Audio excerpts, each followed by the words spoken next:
Rayalaseema steel plant credit ఎవరికి ఇవ్వాల్సిన అవసరం ఉంది? జగన్ చెప్పింది నిజమా? చంద్రబాబు చెబుతున్నది నిజమా? ఒకే ఒక స్టీల్ ప్లాంట్, కానీ ఒక మాజీ ముఖ్యమంత్రి, ఒక ప్రస్తుత ముఖ్యమంత్రి ఇద్దరూ క్రెడిట్ నాదంటే నాదంటున్నారు. కానీ అసలు నిజం ఏంటి? జగన్ ప్రభుత్వం స్టీల్ ప్లాంట్ నిర్మాణం పూర్తి చేసి పెట్టిందా, లేక చంద్రబాబు నాయుడు ప్రభుత్వం వచ్చాకే అసలు పనులు మొదలయ్యాయా? జిందాల్ కంపెనీ ట్వీట్ వెనుక అసలు కదేంటి? జగన్కు నిజంగానే స్టీల్ ప్లాంట్లో క్రెడిట్ ఇద్దామా, లేక ఇది జగన్మోహన్ రెడ్డి వైసీపీ పార్టీ చేసుకుంటున్నటువంటి రాజకీయ ప్రచారం మాత్రమేనా? ఈ వీడియోలో విశ్లేషించే ప్రయత్నం చేస్తాను, ఇంక్లూడింగ్ విత్ టైమ్ లైన్స్. అసలు ఎవరేం చేశారు, ఎవరేం చేయలేదు, ఒక్కొక్కటిగా మీ ముందుంచే ప్రయత్నం చేస్తాను. వీడియోని చివరి వరకు చుట్టానికి ప్రయత్నించండి. మర్చిపోకుండా లైక్ చేయండి, చిన్న షేర్ చేయండి అండ్ సబ్స్క్రైబ్ చేయడం మాత్రం మర్చిపోవద్దు. కరువు సీమ రాయలసీమ ప్రజలు దాదాపు 2 దశాబ్దాలుగా ఎదురుచూస్తున్నటువంటి స్టీల్ ప్లాంట్ నిర్మాణానికి ఎట్టకేలకు శ్రీకారం చుట్టబడింది. ఈ సందర్భంగా రాజకీయాల్లో మాత్రం మరొకసారి అతిపెద్ద డిబేట్కు, క్రెడిట్ వార్కు 2 పార్టీలు తెరతీశాయి. ఒకవైపు ముఖ్యమంత్రి చంద్రబాబు నాయుడు ప్రభుత్వం, మరొకవైపు మాజీ ముఖ్యమంత్రి YS Jaganmohan Reddy YCP party నాయకులు.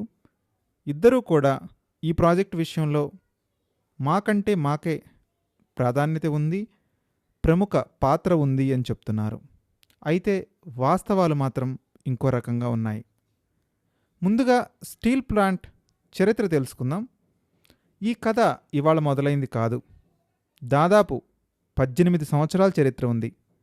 అప్పట్లో 2007వ సంవత్సరంలో నాటి కాంగ్రెస్ ముఖ్యమంత్రి వైఎస్ రాజశేఖర్ రెడ్డి కడప జిల్లాలో బ్రాహ్మణి స్టీల్స్కు శంకుస్థాపన చేయడం జరిగింది. వేల ఎకరాల భూములను కూడా కేటాయించారు. మైనింగ్ లీజుకిచ్చారు. కానీ స్టీల్ ప్లాంట్ అడుగు కూడా ముందుకు పడలేదు, నిర్మాణం కాలేదు.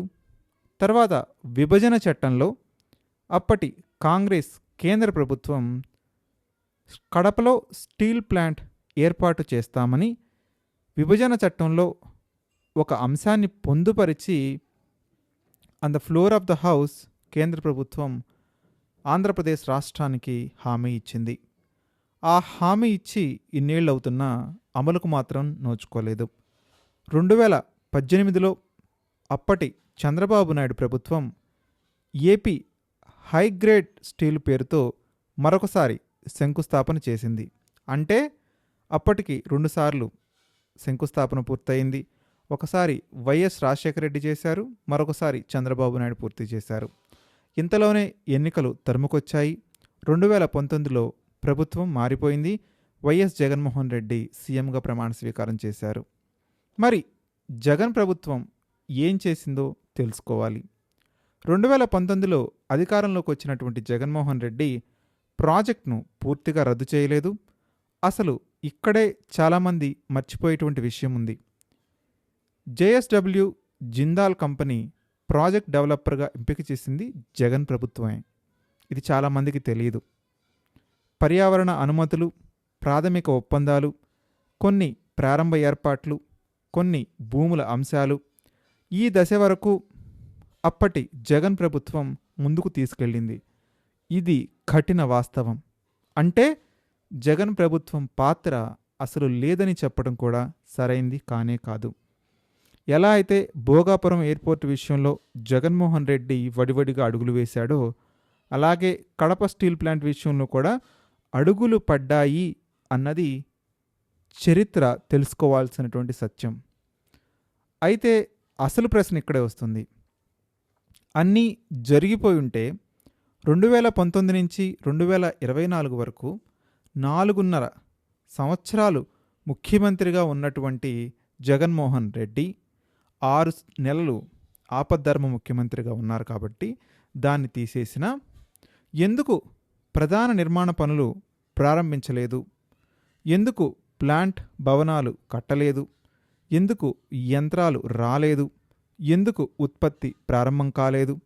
అదే ఇప్పుడు రాజకీయ ప్రత్యర్థులు అడుగుతున్నటువంటి ప్రాథమికమైనటువంటి ప్రశ్న.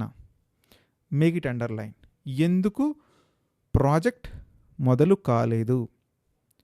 ఇక 2024లో ప్రభుత్వం మారింది. తర్వాత స్టాట్యూటరీ అనుమతులిచ్చారు, విద్యుత్ కేటాయించారు, నీటి సరఫరా కూడా సాఫీగా జరిగిపోయింది, భూముల బదిలీలు చేశారు, రెగ్యులేటరీ క్లియరెన్స్ ఇచ్చారు, యుటిలిటీ కన్వెన్షన్స్ ఇచ్చారు. మొత్తం ప్రతి దశలోనూ పనులు వేగంగా పూర్తయ్యాయి. దాంతో జిందాల్ కంపెనీ అసలు నిర్మాణ పనులు ఇప్పుడు ప్రారంభించింది. ఇదే ఇప్పుడు అధికార పక్షం చెబుతున్నటువంటి ప్రధాన వాదన. మరి పెట్టుబడి ఎందుకు పెరిగిందో కూడా తెలుసుకోవాల్సినటువంటి అంశం ఉంది. ఇదే ఆసక్తికరమైనటువంటి అంశం. మొదట ఈ ప్రాజెక్టు విలువ సుమారు 8,800 కోట్ల రూపాయలుగా భావించారు. ఇప్పుడు దాదాపు 16,350 కోట్ల రూపాయల పెట్టుబడితో 2 దశల్లో నిర్మించాలని నిర్ణయించారు. అంటే కంపెనీ తన పెట్టుబడిని దాదాపు రెట్టింపు చేసింది. ఇప్పుడు ప్రశ్న, 2 ఏళ్ల పాటు ప్రభుత్వం అడ్డుపడితే ఏ కంపెనీ తన పెట్టుబడిని రెట్టింపు చేస్తుందా? ఇదే అంశాన్ని అధికార పక్షం కీలకంగా హైలైట్ చేస్తుంది. ఈ నేపథ్యంలో ప్రాజెక్ట్ శంకుస్థాపన తర్వాత జగన్మోహన్ రెడ్డి ట్వీట్ వేయటం, దానికి జిందాల్ రిప్లై ఇవ్వటం కూడా అలా జరిగిపోయింది. ప్రాజెక్ట్ ప్రారంభమైన వెంటనే జగన్ ట్వీట్ చేశారు. ఆయన ఏం ట్వీట్ చేశారంటే, మా ప్రభుత్వంలోనే జేఎస్డబ్ల్యూ ఎంపికైంది, అనుమతులు ఇచ్చాం, ప్రాథమిక పనులు పూర్తి చేశాం అని పేర్కొనడం జరిగింది. అలా ట్వీట్ వేసిన కొద్దిసేపటికే సజ్జన్ జిందాల్ కూడా స్పందించడం జరిగింది. మీ ప్రభుత్వంలో ఇచ్చిన ప్రారంభ అనుమతులు ఈ ప్రయోజనానికి ఉపయోగపడ్డాయి. అందరికీ ధన్యవాదాలు. ముఖ్యంగా వైఎస్ జగన్మోహన్ రెడ్డికి పర్సనల్ థ్యాంక్స్ అంటూ జిందాల్ ఇచ్చిన రిప్లై చూడండి. జిందాల్ కూడా జగన్కే క్రెడిట్ ఇచ్చాడంటూ వైసీపీ పార్టీ నాయకులు ప్రచారం చేసుకుంటున్నారు. కానీ ఇక్కడ ఒక విషయం గుర్తుంచుకోవాలి. ఏ పారిశ్రామికవేత్త అయినా ప్రస్తుత ముఖ్యమంత్రిని, మాజీ ముఖ్యమంత్రిని ఇద్దరినీ గౌరవిస్తాడు, గౌరవించాలి. ఎందుకంటే ఒక ప్రాజెక్ట్ అనేది ఒక్క రోజులో పూర్తయ్యేది కాదు. ఒక ప్రభుత్వం ప్రారంభిస్తుంది, మరొక ప్రభుత్వం పూర్తి చేస్తుంది. అందుకే సజ్జన్ జిందాల్ స్పందనను రాజకీయ క్రెడిట్గా కాకుండా మర్యాదకపూర్వకమైనటువంటి స్పందనగా కూడా భావించాల్సినటువంటి అవసరం ఉంది. అయితే ఈ మొత్తం టైం లైన్ చూస్తే ఒక విషయం మాత్రం స్పష్టంగా కనిపిస్తుంది. జగన్ ప్రభుత్వం ఒక డెవలపర్ను ఎంపిక చేసింది, కొన్ని ప్రారంభ ప్రక్రియలను పూర్తి చేసింది, కానీ ప్రధాన నిర్మాణం మాత్రం ప్రారంభం కాలేదు. అదే చంద్రబాబు నాయుడు ప్రభుత్వం చూసుకుంటే పెండింగ్ అనుమతులను పూర్తి చేసింది, మౌలిక సదుపాయాలు కల్పించింది, కంపెనీతో కలిసి నిర్మాణాన్ని ప్రారంభించే దశకు తీసుకొచ్చింది. అంటే ఈ ప్రాజెక్టును ఒక ప్రభుత్వం మొత్తం చేసింది లేదా మరొక ప్రభుత్వం మొత్తం చేసింది అని చెప్పటం రెండూ కూడా పూర్తిగా వాస్తవ దూరం. రాయలసీమ ప్రజలకు ముఖ్యమైంది ఈ ప్రాజెక్ట్ క్రెడిట్ ఎవరిది అన్నది కాదు. 50,000 ఉద్యోగాలు నిజంగా వస్తాయా? పెట్టుబడి నిజంగా అమలవుతుందా? 2 దశలు నిర్ణయించిన గడువులోనే పూర్తవుతాయా అనేది అసలు సిసలు ప్రశ్న. రాజకీయాలు తన దశలో తాను సాగుతాయి. జనం ఎదురు చూస్తుంది, మరీ ముఖ్యంగా రాయలసీమ యువత ఎదురు చూస్తుంది ఉపాధి.